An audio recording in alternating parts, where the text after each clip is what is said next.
Bienvenue à New Providence. Je serai votre guide tout au long de notre visite.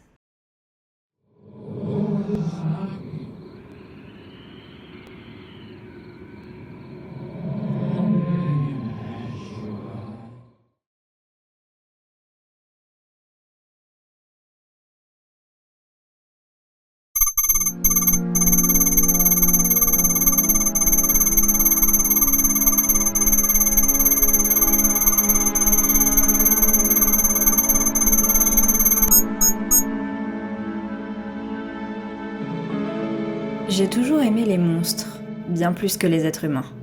Je suis fascinée par leur représentation dans les livres, dans le jeu vidéo et le cinéma à travers le monde et les cultures. J'aime cette horreur qui ne nous ment pas et nous montre qui nous sommes vraiment.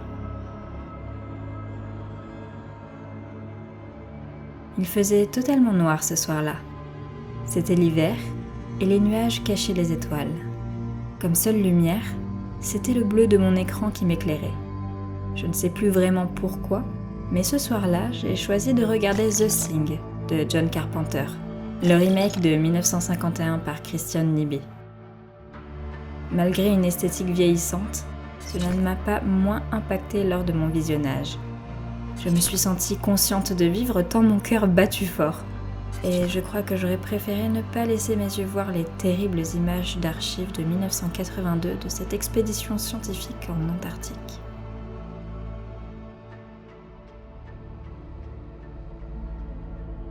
Dans The Thing, un groupe de scientifiques isolés dans une station en Antarctique découvre une créature extraterrestre capable de prendre la forme de n'importe quel être vivant qu'elle infecte. Cette capacité à se fondre parmi les humains engendre de la paranoïa chez nos scientifiques et les membres du groupe ne savent plus à qui faire confiance. Au fur et à mesure que la créature se propage, la tension monte, plongeant chacun dans une lutte désespérée pour leur survie. Les chercheurs doivent non seulement affronter la menace extérieure, mais aussi leurs propres suspicions et angoisses. John Carpenter avait l'ambition d'adapter le roman court La Chose, Who Goes There, de 1938 de John W. Campbell. Personnellement, je n'ai jamais lu cette nouvelle. Et lors de mon visionnage, j'ai plutôt eu l'impression d'une tentative d'adaptation des Montagnes hallucinées de 1936 de Howard Phillips Lovecraft. D'ailleurs, en faisant quelques recherches à ce sujet, j'ai trouvé quelques analyses de fans qui pourraient expliquer cette impression, sans oublier l'appréciation du réalisateur John Carpenter pour l'auteur de Providence. Les Montagnes hallucinées de Lovecraft constitueraient l'une des influences possibles de La Chose, de John W. Campbell. Cette question fait l'objet de plusieurs débats du fait de l'histoire éditoriale des deux romans dans le magazine Astounding Stories, dont je vous parlerai certainement un jour, ainsi que de leur contexte similaire. Une équipe en mission scientifique dans l'Antarctique devient la proie d'une créature capable de monstrueuses métamorphoses. Pour les plus familiers de l'univers Lovecraftien, La Chose présente de nombreuses ressemblances avec le Shoggoth. De surcroît, les deux textes confrontent l'humanité à l'indifférence cosmique, incarnée par des entités antédiluviennes d'origine extraterrestre.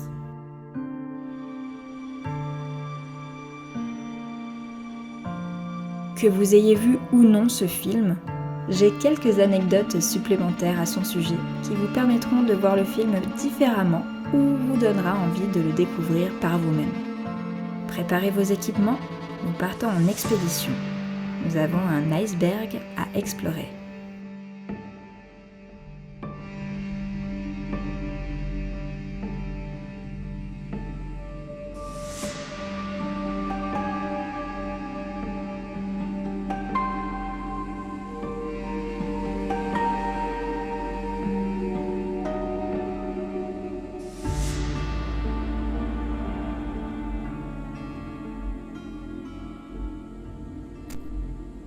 Un échec. Un pur échec au box-office. À sa sortie, en 1982, The Thing, critiqué pour son nihilisme et ses effets spéciaux choquants, est un pur échec commercial. Et il n'a trouvé son statut culte que des années plus tard. Le film aurait coûté 15 millions de dollars, une somme colossale pour l'époque, et n'aurait fait que 19,6 millions de dollars de recettes aux USA et une somme marginale à l'étranger n'ayant pas bénéficié d'une sortie internationale. Ce résultat a été décevant, surtout compte tenu de son budget relativement important pour l'époque et de ses effets spéciaux révolutionnaires, mais le film a été à peine rentable. Le public et les critiques l'ont trouvé trop sombre et nihiliste, surtout en raison de son ton déprimant et de ses effets spéciaux. Ironiquement, il est sorti 2 semaines après E.T. l'extraterrestre, un film qui montrait une vision beaucoup plus optimiste de ceux venus d'ailleurs, ce qui a éclipsé The Thing. Bien qu'il ne soit pas destiné au même public, j'ai été personnellement très perturbée par E.T. Carpenter a d'ailleurs admis que ce rejet l'a profondément affecté, remettant en cause son avenir en tant que réalisateur. Bon, l'avenir nous montrera qu'il s'en est tout de même bien sorti par la suite. Le film gagnera en popularité au fil des années 90 et 2000 grâce à la sortie de The Thing en VHS, DVD puis en Blu-ray, où le film s'est vu réévalué. De plus en plus de personnes ont pu découvrir The Thing chez eux, loin de l'éclairage des critiques initiales. Avec une audience plus large, le film a trouvé son public parmi les amateurs de films d'horreur et de science-fiction. À mesure que le genre de l'horreur et de la science-fiction a évolué, les critiques ont commencé à voir le film sous un autre jour, soulignant son ambiance paranoïaque, ses effets spéciaux innovants et la performance solide de Kurt Russell, jouant le rôle de Earl G. McCready. De plus, les thèmes de la méfiance et de l'identité ambiguë de The Thing ont également résonné différemment dans le contexte post-1980, avec des parallèles avec des événements sociaux et politiques comme la crise du sida, qui émergeait dans les années 1980. John Carpenter a lui-même acquis une plus grande reconnaissance pour son travail dans le cinéma d'horreur et de science-fiction, grâce à des succès cultes comme Halloween et Escape from New York. Son style unique, son utilisation de la musique, notamment les bandes sonores qu'il composait lui-même, et sa capacité à mêler tensions psychologiques et horreur physique ont gagné en reconnaissance, contribuant à la popularité de The Thing.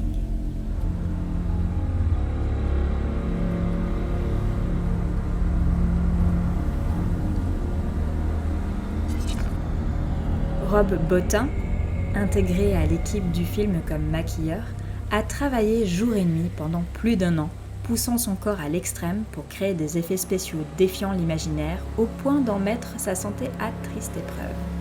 Si The Thing est The Thing, c'est en grande partie grâce à lui. Il aura repoussé les limites du maquillage et des animatroniques pour créer les créatures métamorphosées. Il a travaillé 7 jours sur 7 pendant plus d'1 an, au point de s'effondrer littéralement d'épuisement à la fin du tournage et d'être emmené de toute urgence à l'hôpital. Bottin était tellement dévoué qu'il dormait même dans son atelier. Son équipe Ken Chase, Ken Jazz et Stan Winston a également utilisé des matières comme du gelé de pétrole, des intestins d'animaux et de la mayonnaise pour créer les textures étranges des créatures.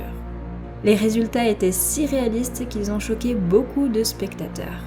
Personnellement, je suis très fan de ce type d'innovation que nous ne retrouvons plus ou très peu dans le cinéma moderne, préférant la 3D, pas toujours très réussie.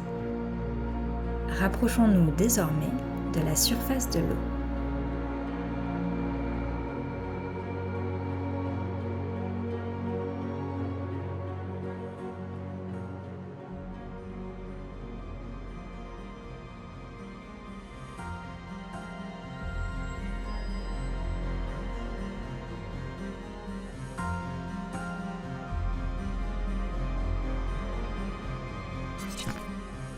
The Thing de John Carpenter est souvent vu comme influencé par l'univers de Howard Phillips Lovecraft, notamment sa nouvelle Les Montagnes hallucinées de 1936, qui explore l'horreur cosmique et la découverte d'une ancienne entité dans un environnement glacé. Ces thèmes se retrouvent dans le film avec l'idée d'une menace extraterrestre incompréhensible et la paranoïa qui en découle. Le jeu vidéo Conarium, que je vous recommande fortement, inspiré de la même nouvelle, partage des éléments similaires. L'exploration d'anciens mystères dans un cadre glacé et des horreurs indicibles. Bien que Conarium ne soit pas directement lié à The Thing, les deux œuvres puisent dans le même imaginaire Lovecraftien, créant une ambiance de terreur face à l'inconnu. Si d'aventure vous vouliez devenir vous-même un R.J. MacReady, c'est un jeu de walk simulation et de casse-tête qu'il vous le permettra.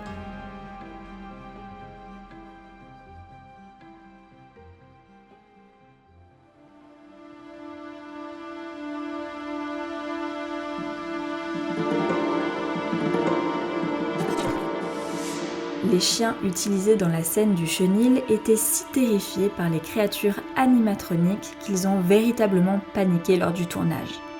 Dans le film, une scène particulièrement dérangeante montre la créature extraterrestre prenant la forme d'un chien, puis mutée de façon monstrueuse dans le chenil. Cette séquence, effrayante pour les spectateurs, l'a été tout autant pour les vrais chiens utilisés lors du tournage. Les effets spéciaux animatroniques étaient si réalistes et terrifiants que les chiens acteurs ont véritablement paniqué lors des prises. L'équipe a dû interrompre plusieurs fois le tournage parce que les animaux réagissaient violemment, terrifiés par la vue et les mouvements saccadés des créatures mécaniques. Cette réaction instinctive des chiens renforce l'effroi de la scène et montre à quel point les effets spéciaux étaient convaincants, même pour des animaux.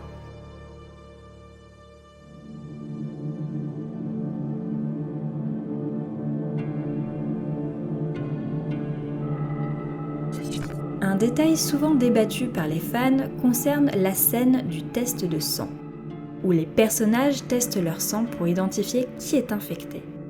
Une rumeur circule selon laquelle l'éclairage subtil des yeux des personnages servirait d'indice.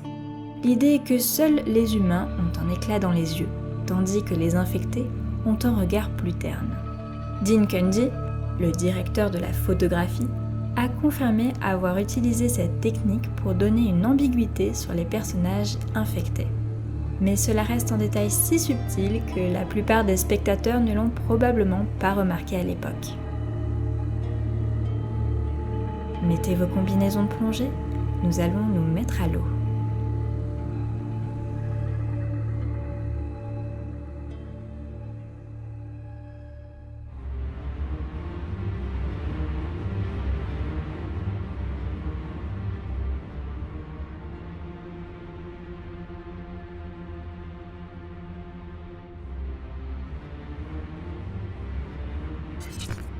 L'une des scènes les plus dérangeantes du film montre les restes brûlés et horriblement déformés d'une créature extraterrestre qui a pris la forme d'un humain.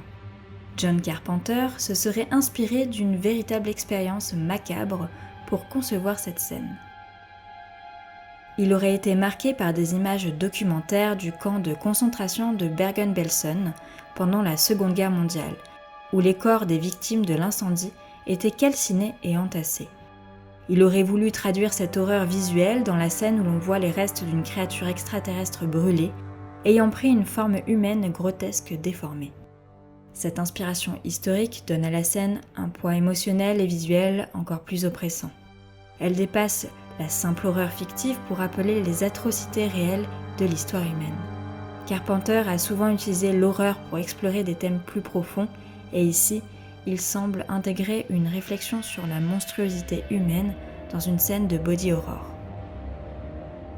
Cette anecdote n'est pas toujours confirmée officiellement par Carpenter dans les interviews, mais elle circule souvent parmi les fans du film. Les visuels troublants de The Thing ne sont pas simplement là pour choquer, mais pour également évoquer des terreurs existentielles et des aspects de l'humanité plus profonds.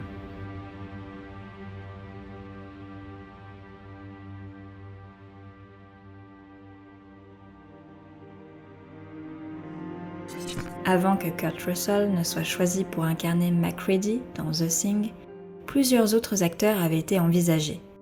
Jeff Bridges et Nick Nolte, deux stars montantes de l'époque, faisaient partie des premiers choix pour le rôle. Le film, avec ses thèmes sombres et sa tension psychologique, nécessitait un acteur capable d'incarner la solitude et le pragmatisme du personnage principal tout en conservant un certain mystère. Un autre candidat inattendu pour le rôle de MacReady était Tom Atkins. un acteur proche de John Carpenter et qui avait déjà travaillé avec lui sur des films comme The Fog. Toutefois, bien qu'Atkins ait été considéré, Carpenter cherchait finalement quelqu'un avec une aura moins identifiable et plus énigmatique pour ce rôle central. Il voulait que McReady soit perçu non seulement comme un leader, mais aussi comme un personnage imprévisible, difficile à cerner pour le spectateur, en écho à l'ambiance paranoïaque du film. Le choix de Kurt Russell n'était pas immédiat. Bien que Russell ait déjà travaillé avec Carpenter dans Escape from New York de 1981, il n'était pas le premier choix pour ce film. Ce n'était qu'après plusieurs révisions du script et des hésitations sur le casting que Russell est devenu l'option évidente. Sa capacité à incarner à la fois la force et la vulnérabilité a convaincu Carpenter que Russell serait parfait pour le rôle de McReady, capturant le mélange de détermination et d'incertitude requis pour le film. J'espère pour vous que vous avez pensé à prendre suffisamment d'oxygène et que les ténèbres ne vous font pas peur.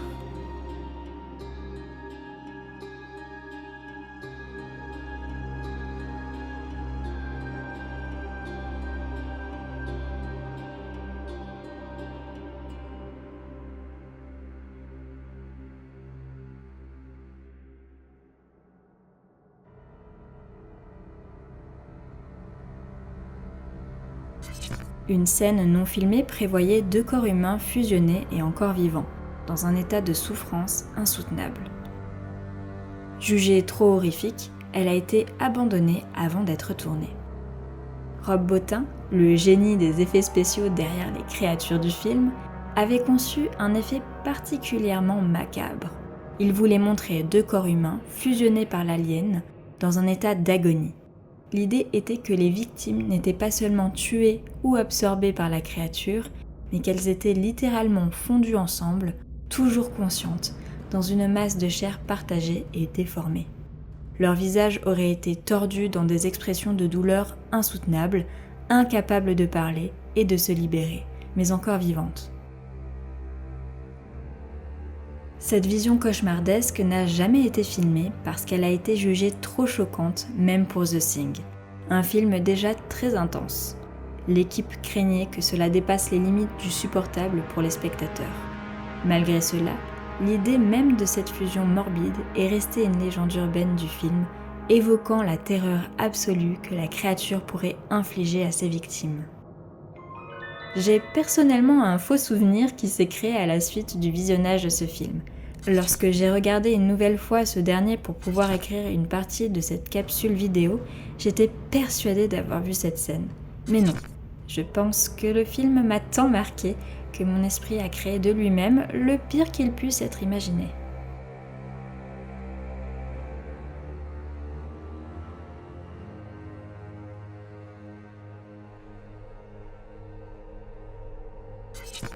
L'une des techniques les plus perturbantes utilisées par John Carpenter pendant le tournage consistait à instaurer une paranoïa réelle parmi les acteurs.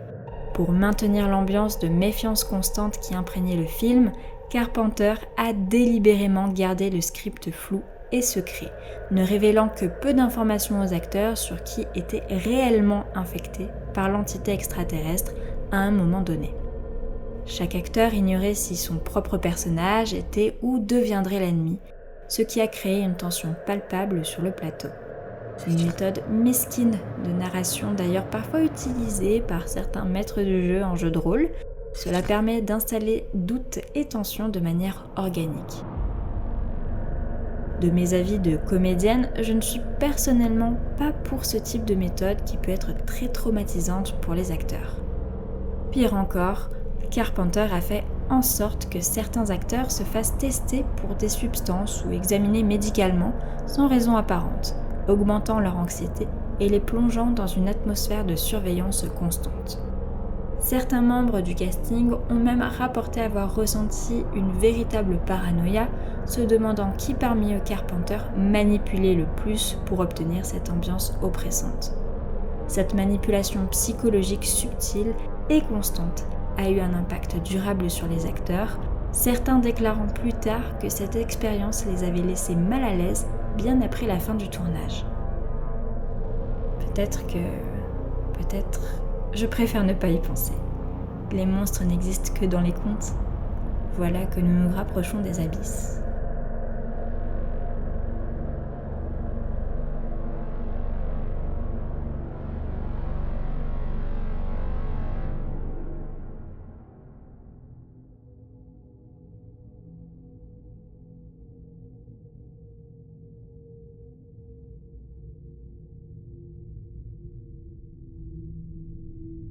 La théorie selon laquelle la créature extraterrestre ne serait pas seulement capable de copier l'apparence et les souvenirs de ses victimes, mais qu'elle garderait également la conscience de ses victimes emprisonnées à l'intérieur de son corps, les obligeant à vivre la transformation, prisonnières de leur propre enveloppe physique déformée, est probablement la théorie la plus sombre du film The Thing.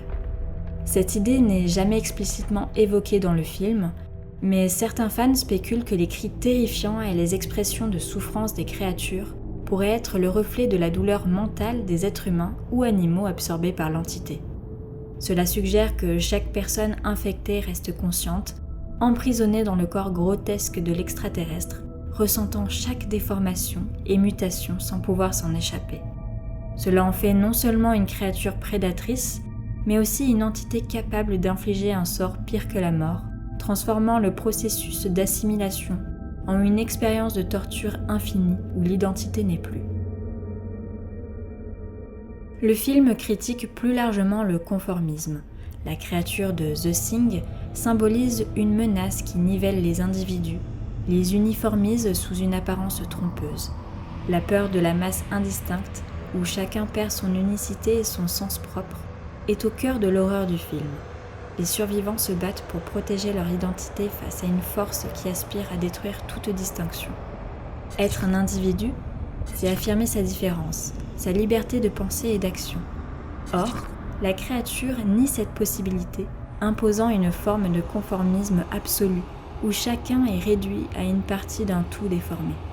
Dans The Thing, l'horreur ne réside pas seulement dans la menace physique de la créature, mais aussi dans la perte d'identité et la dissolution de l'individualité.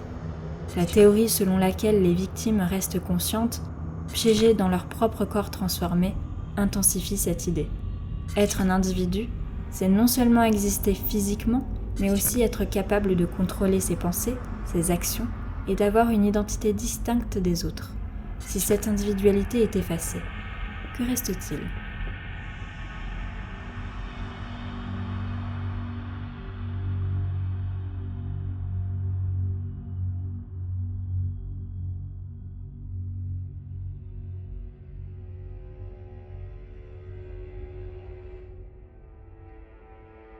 Alors que le générique se lançait, je savais pourquoi je voulais raconter des histoires de monstres et faire du cinéma. Moi aussi, je voulais donner vie à l'impossible. Mettre en image la force vitale de l'humanité. The Thing, comme beaucoup d'autres films, aura marqué mon vocabulaire artistique et ma façon de percevoir le monde consensuel. The Thing n'est pas juste un film d'horreur, là pour choquer les spectateurs. Il est un film qui a permis d'aller voir plus loin en termes de technique et d'ambition, qui montre que faire est plus important que le résultat, car de toute façon, le bruit se fera au moment venu. Croire en soi, en ses idées, en ses intuitions est important.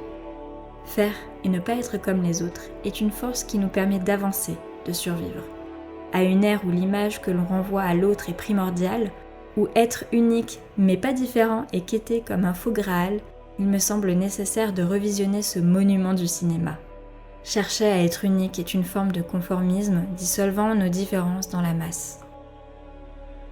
Remontons désormais à la surface pour discuter de tout cela à la base, en commentaire. Combien d'histoires connaissiez-vous ? Vous aviez déjà vu le film ou comptez-vous le voir désormais ? En tout cas, lors de mes recherches, j'ai découvert l'existence d'un préquel daté de 2011. Il est tout de suite rentré sur ma liste à regarder. Et sur ce, on se dit à la prochaine fois.